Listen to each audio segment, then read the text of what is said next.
মোহাম্মদ কাসিম বলেন, এই স্বপ্নে আমি দেখেছি ইরানি জেনারেল হত্যার পর ইরানি সরকার খুব দুঃখিত এবং ক্ষুব্ধ হয়।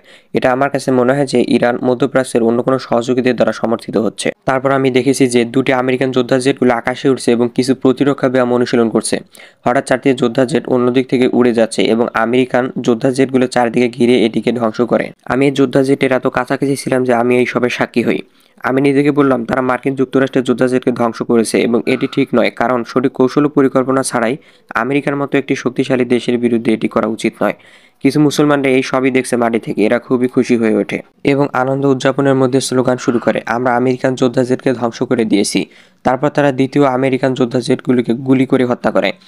আবার মানুষ খুব খুশি হয়ে ওঠে এবং উদযাপন শুরু করে। তাদের পাইলটেরাও খুব খুশি হয়ে উঠেছে এবং বলে যে আমরা এমন একটি বিন্দুতে পৌঁছেছি যেখানে আমরা আমেরিকান থেকে প্রতিশোধ নেব।